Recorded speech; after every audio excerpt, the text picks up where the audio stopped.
This channel does not promote any violent, harmful, or illegal activities. All content provided by this channel is meant for an educational purpose only.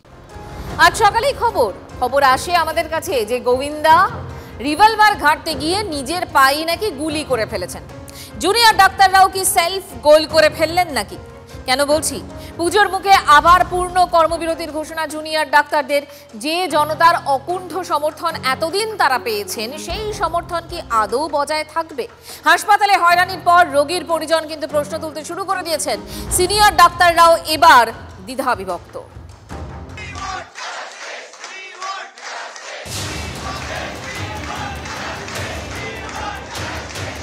পুজোর আগে ফের পূর্ণ কর্মবিরতিতে junior চিকিৎসকরা।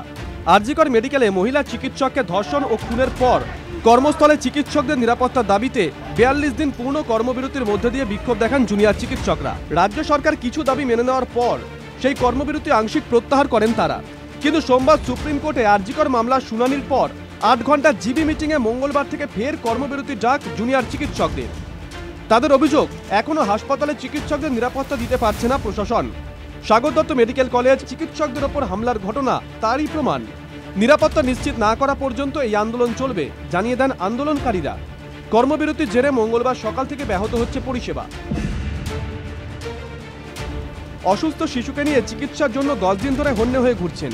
কামারহাটি সাগর দত্ত হাসপাতালে চিকিৎসকদের বিরুদ্ধে এক রাশ ক্ষোভ উগরে দিলেন শিশুর মা।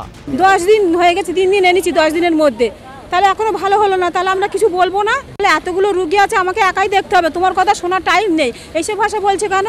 বুকে জল জমেছে। সমস্যা নিয়ে একের পর এক হাসপাতালে ঘুরে বেড়াচ্ছেন বৃদ্ধ রোগী। কোথাও মিলছে না পরিষেবা। অভিযোগ রোগীর আত্মীয়দের, কোনো ডাক্তার দেখলো না। অসহায় আরতি রোগী। এমার্জেন্সিতে গেলাম, বললো হবে না, দেখি চেষ্টা করে দেখি, যদি এই মেডিকেল কলেজে নিয়ে যাবো। ভর্তি হচ্ছে না, মানে এখানে বলছে ভর্তি হবে না, যাই ডাক্তার দিতে পারবো না। ওখানে ডেকেছে, কিছু করেনি। শুধু দক্ষিণবঙ্গেই নয়, উত্তরবঙ্গ মেডিকেল কলেজগুলোতেও কর্মবিরতির জেরে ব্যাহত হচ্ছে পরিষেবা। ডাক্তার না থাকাতে আমার পেশেন্টের এইরকম অবস্থা হচ্ছে। ডাক্তার আসছে না, আসছে তো এই একটুখানি কি লিখছে কি করছে ওটা চলে যাচ্ছে। ডাক্তার নেই বলে তো আমরা অসুবিধায় পড়ে আছি। কিরকম অসুবিধা? যে ডাক্তার বাবুরা আসছেন না, দেখছেন না পেশেন্টদেরকে। অসুবিধা হলো যে আমরা এলাম, অতটা বাচ্চা নিয়ে রিস্ক নিয়ে, এখন আর দেখবেন না, আবার আমাদেরকে 2 দিন পর আসতে হবে। সাগর দত্তের ঘটনার উদাহরণ টেনে হাসপাতালের পরিকাঠামোকেই দুষছেন জুনিয়র ডাক্তাররা। তাদের দাবি, বেড খালি নেই, ফলে ফিরতে হচ্ছে রোগীদের। কাজে তো ফিরেই ছিলাম এবং সম্পূর্ণ কাজে ফেরার দিকেই আমরা ছিলাম। তাহলে সেই জায়গা থেকে আমাদেরকে যে জায়গাটা ঘুরে আসতে চাইছে, সেই জায়গাটা যথেষ্ট যন্ত্রণা। সরকার দেখাবার চেষ্টা করছে যে পুরোটাই জুনিয়র ডাক্তারদের দায়িত্ব। এই জায়গায় বলে রাখতে চাই যে 93,500 টোটাল রেজিস্টার্ড ডক্টরসদের মধ্যে জুনিয়র ডক্টর অনলি 7,500। তো তাই সরকার কি পুরোপুরি এই কথাটা কি ঠিক বলছে যে পুরো পরিকাঠামোটাই শুধু এই 7,500 জুনিয়র ডাক্তারদের উপরে ডিপেন্ডেন্ট? দূর দূরান্ত থেকে আসা রোগীরা ভিড় করছেন বিভিন্ন মেডিকেল কলেজে, চিকিৎসা না পেয়ে ফিরে যাচ্ছেন। এই অবস্থায় মেডিকেল অফিসার ও সিনিয়র চিকিৎসকদের দিয়ে পরিস্থিতি সামাল দেওয়ার চেষ্টা চলছে, কিন্তু রোগীদের ভোগান্তি কমছে কই? এই পরিস্থিতির দায় কি এড়াতে পারেন জুনিয়র ডাক্তাররা? মানব সেবার শপথ কোথায় গেল? একই সঙ্গে রাজ্য জুড়ে স্বাস্থ্য ব্যবস্থার যে বেহাল দশা, তার দায় কি এড়াতে পারে সরকার? প্রশ্ন উঠছেই। Bureau report, TV9 Bangla.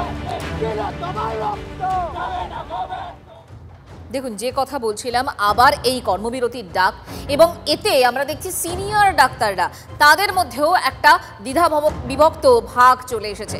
সুবর্ণ গোস্বামী সিনিয়র ডাক্তার, তার কি বক্তব্য একবার শোনাই আপনাদের। কর্মবিরতি করেই যে সব সমস্যার সমাধান হবে এরকমটা আমরা মনে করছি না।